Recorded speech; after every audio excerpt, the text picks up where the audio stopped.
سلام دوستان، به چنل من خوش اومدید. کانال رو سابسکرایب کنید، زنگوله کنارش هم بزنید.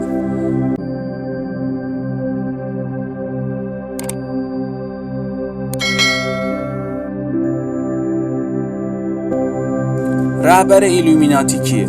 یه سوالیه که همه تو ذهنشون دارن. من چند سال رو این موضوع دقیق کردم، ولی جز اسلام و مسیحیت هیچ کس این حقیقت را به شما نمیگه. رهبر ایلومیناتی و فراماسونری در واقع دجال تک چشم است. دجال به ضد مسیح هم معروف است.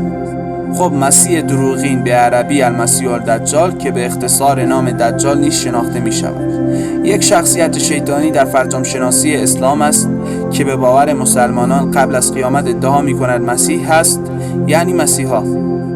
در باور مسیحیان او ضد مسیح است. یهودیان به حضرت عیسی ایمان نیاوردند چون منتظر موعود خودشونند، یعنی مسیحا. این مسیحا همون دجال است، ولی اون مسیح دروغین است، مسیح واقعی نیست. دجال در احادیث اسلام به باور مسلمانان سنی و شیعه موجودی است که چشم راستش کور است و مانند حبه انگور برآمده است.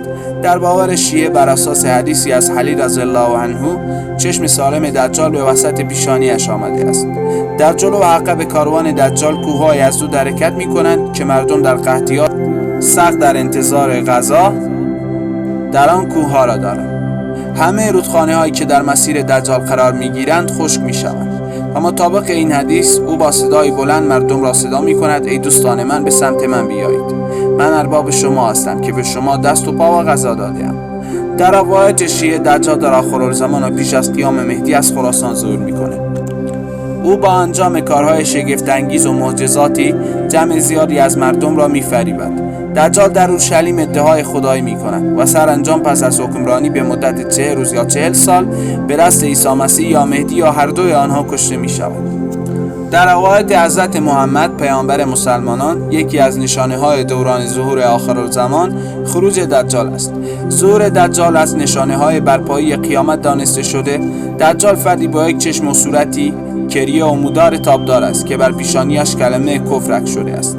دجال در آخرالزمان از شرق و احتمالاً از خراسان ظهور می‌کند و در روایت اهل سنت هم مشترک است و فقط یکم با آن فرق دارند.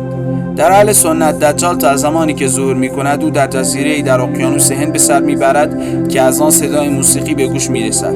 روایات دیگری وجود دارد که در کوهی در جزیره‌ای در بند است و اهریمنان به او غذا می‌رسانند. به گفته حضرت محمد، عیسی ناصری فرزند مریم دجال را در مقام بابلات به قتل می‌رساند و سگ آنها را خواهند خورد. حضرت محمد درباره اون گفته که خداوند هیچ پیامبری را به رسالت برنگزید مگر آنکه قومش را از دجال ترسانید و خداوند تا به امروز بر شما تأخیر انداخته. و اگر امر بر شما مشتبه شد، بدانید که پروردگار شما یک چشم نیست و دجال بر اوراقی که فاصله 2 گوشش 1 میل است خروج می‌کند و به همراهش بهشت و دوزخ و کوهی از نان و نهری از آب است و بیشتر پیروانش یهود و زنان احرابند و به همه کرانه‌های زمین بجز مکه و مدینه و حومه این دو شهر گذر می‌کنند.